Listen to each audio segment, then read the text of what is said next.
And this week's archetype is can be really beautiful and can also be like, what is that? Like, what does it mean? Right. So, there's like some of the apprentices will be like, I get it, but I don't really get it, So I really want to give you a really clear understanding of what this kink archetype is and how it unfolds in our lives. So this week's archetype is the rigger and the rope bunny. So what is a rigger? What is a rope bunny? A rigger is a kink flavor that is a dominant flavor, and a rigger is someone who works with rope play. So you might have heard of shibari, which is it's an exquisite method of rope play derived from Japan. So we hear a lot of people talk about shibari if you're in the conscious or sexual or kink community. However, when to say that you work with shibari, I think is I was going to say it's a very game thing to say, only because what I am trying to say is because it literally takes decades and decades to be classified as a shibari master. So, and very few people are shibari masters. So you can be a shibari enthusiast, which is probably a better way to describe a rope bunny. So, but in a nutshell, a rigger and a rope bunny is two people who enjoy rope play, right, in kink and BDSM. So the rope bunny is the submissive flavor, so the person who gets tied up, and the rigger is someone who does the tying, right? So what does this mean for us in our lives? What does this mean sexually? What is the power? What is the false power? There are so many nuances and questions that we can enter into, and I will do everything in my power to give you a very clear understanding so you know exactly what and why you need to understand the rigger and the rope bunny as we move into the integration and embodiment phase of this temple. So for those who have rigger in their profile, and a lot of people do either have, some people have rigger and rope bunny, and some people will have just rigger or rope bunny. So they are two incredibly common flavors of kink. When we look at them from a kink archetype perspective, what they're really telling us, and how I see and view the rigger and the rope bunny, is people who love to make art out of things, right? So if your love language is quality time and touch, for example, shibari and rope play will be a really good connective tool for you, because there's no distractions. There's a complete worship as to what's unfolding. So there's a worship of the body, there's a worship of the rope, there's a worship of molding and sculpting something beautiful, right? And so there's a real honoring of beauty, of honoring the art, right? if you're a rigger, you would look at yourself as, I'm the artist and I'm molding, I'm sculpting this masterpiece, right? With the rope, with the other person's body. And you are like the magician who is like weaving your magic, and you're bringing this beautiful piece of art to life, right? And that is a real turn on for you, right? So the rope bunny is someone who would say, like, I am the art. I am the art, and I love to make art. And I really want to surrender to someone or something else in order they can play with me and mold me and like use me. I'm yours, right? And so there's a sense of of surrender to the art, right? We submit to the art. We submit to being a vessel of art, of beauty, of presence, of connection, of awareness. These are two very beautiful kink archetypes. The false power of the rigger is someone who, and I'm going to speak to it through the lens of life, right? However, you'll absolutely feel the flavors of how that could unfold sexually as well, if that's what you're wanting to know. But let's look at it. I'll speak to it through the lens of life. The false power of the rigger is someone who wants to control, right? So someone who will be, if I do this, it's going to look like this. And there's no real worshipping of the art, right? Of all of other people, of other things. It can be a real form of manipulation. Not, maybe manipulation, but probably more so control, right? So it can be about control.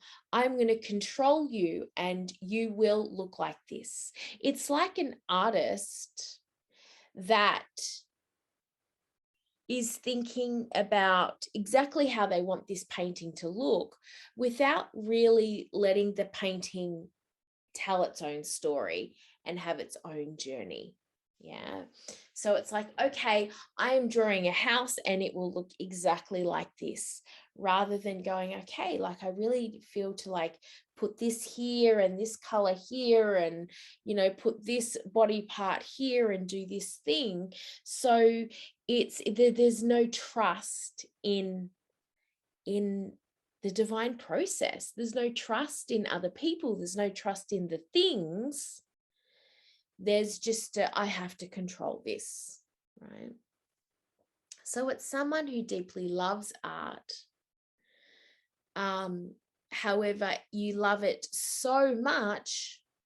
And when I say art, it literally could be a picture, but I see art as life. I see art as dance. I see art as poetry. I see art as a connection with other people. I see art as a job. Like I think art is life.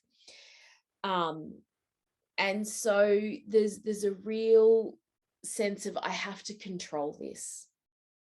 I don't trust life, right? I don't trust this art piece, that this life will take a shape and form with or without me. I need to drive this ship. I need to be in control of it. So that is a real false power of the rigger. There's another side to the rigor. And I think by now you'll probably know that I love to speak to this other little side that's underneath that can often get really lost.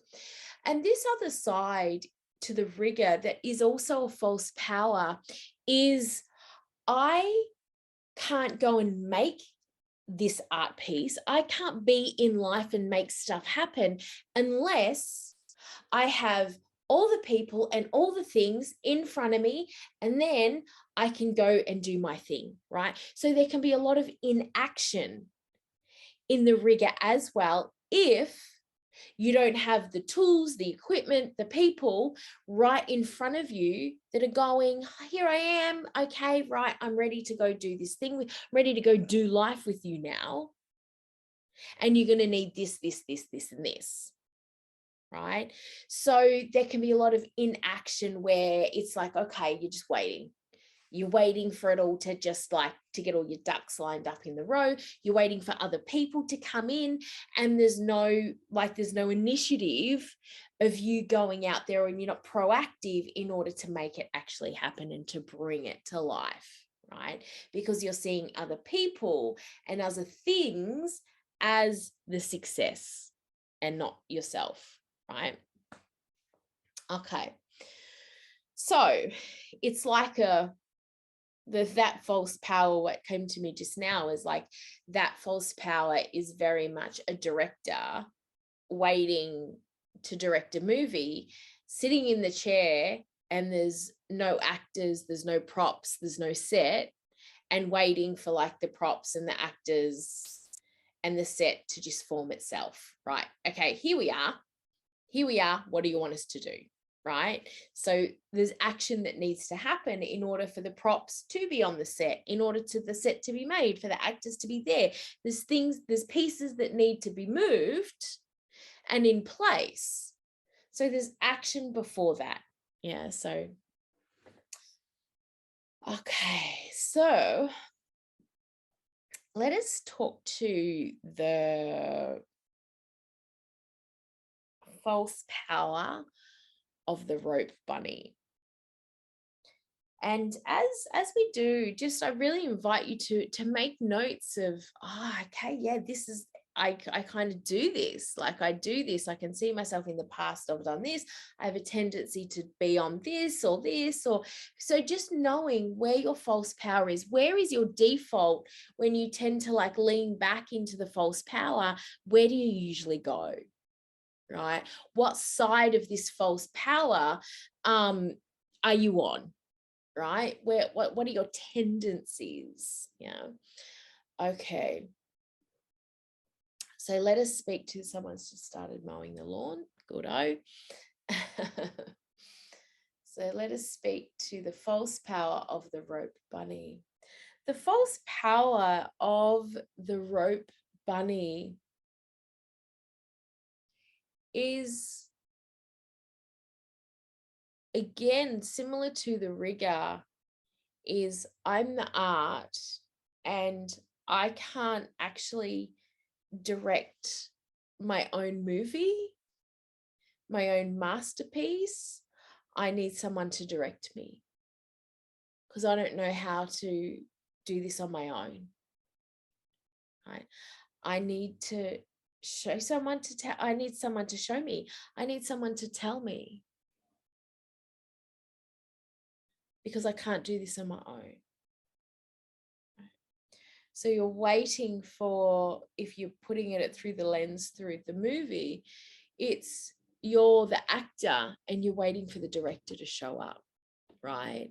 So there's that. So it's like, yeah, okay, like I know I'm meant to be on set. I know I'm meant to be on stage.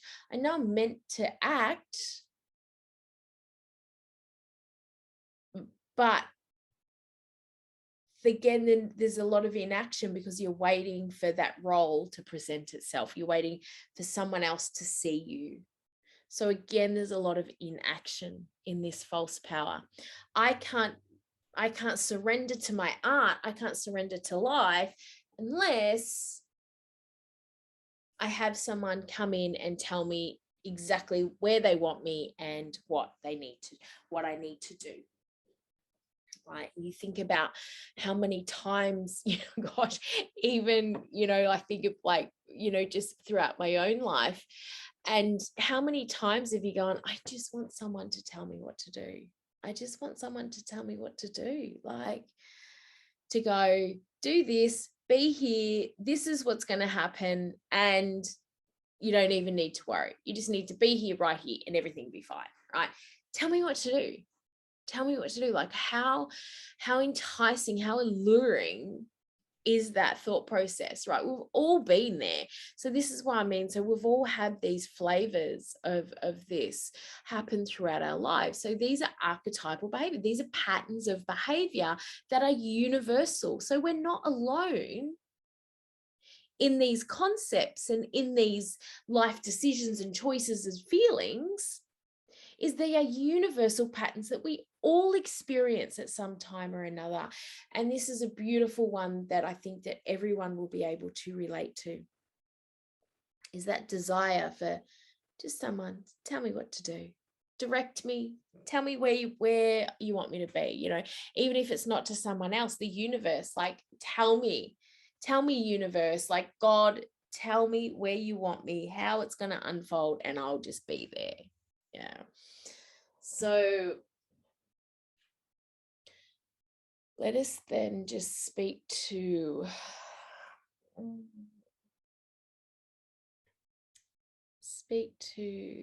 the other side of the false power of the rope bunny.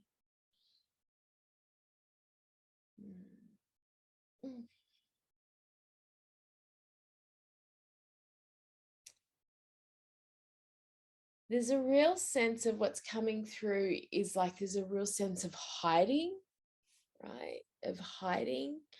So it's I won't show up unless there's someone to see me. I won't show up unless there's someone to see me. I won't create this piece of art. I won't show up in life. I won't make this decision. I won't be of service until I know that someone will see me. I can't perform at my best unless I know that someone else will see me. I need to be seen. Right? I'm not art. I can't be the artist. I can't be myself if there's no one else to witness me in that, to tell me, to validate me. Right? So there's a sense of like your fear of rejection here. Yeah.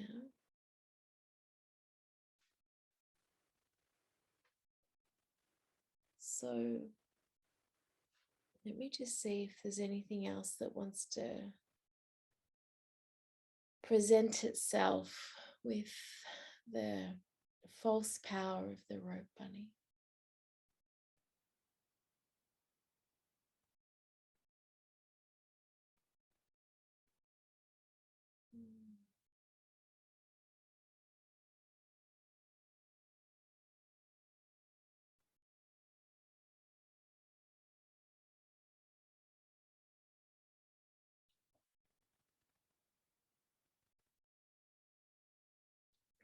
The other thing that's coming through is there's a real sense of I can't,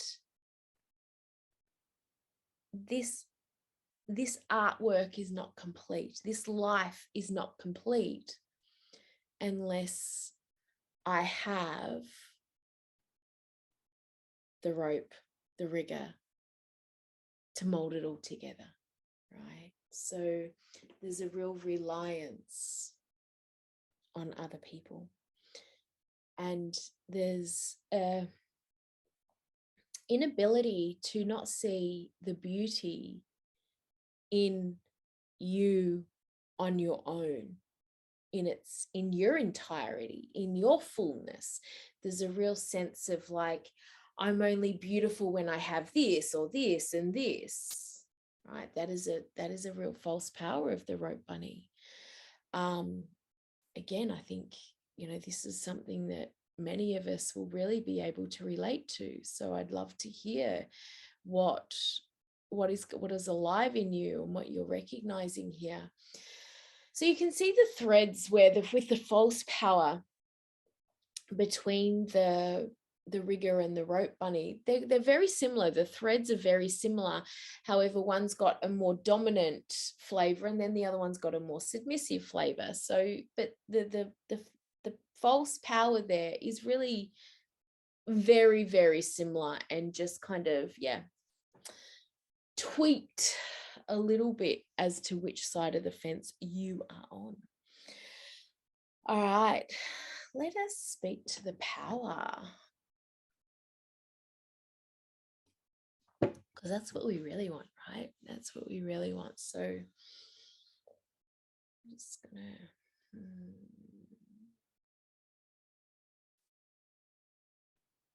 okay. The power of the rigger and the rope bunny is its innate desire to see the beauty in everything, to use what is there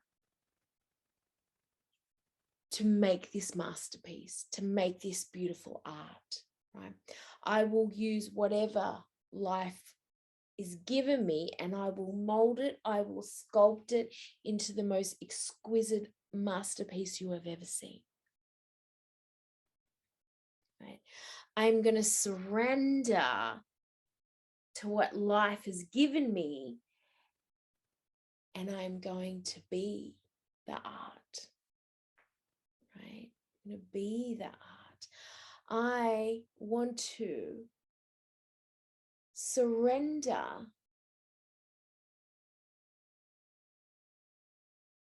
my control and let the art take shape. Let life unfold. I will surrender to what is because I know I can make art out of anything. I am willing and I revere other people. I know that I can't do this alone. I need other people. I need things in order to let this masterpiece come to life.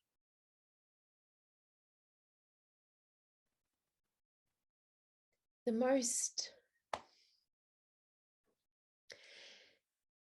most beautiful and powerful element to the rigger and the rope bunny kink archetype is knowing that you can't do it alone. And therefore, you have absolute reverence to all the people, all the things in your life, knowing that together we make a masterpiece. That no matter what life presents, we can make a masterpiece out of it, right? We can weave magic. We see beauty in everything. And we know that because this is a way of life, it is all around us. All we have to do is look and attune ourselves to hearing the sounds, to seeing the things, to worshiping all people, all things. Knowing that we all play a piece. We all have a role in this movie. We can't do it without each other. We can't tell this story to its completion and to its fulfillment, to its entirety, to give it the reverence it deserves, if we don't honor each character in it. Right?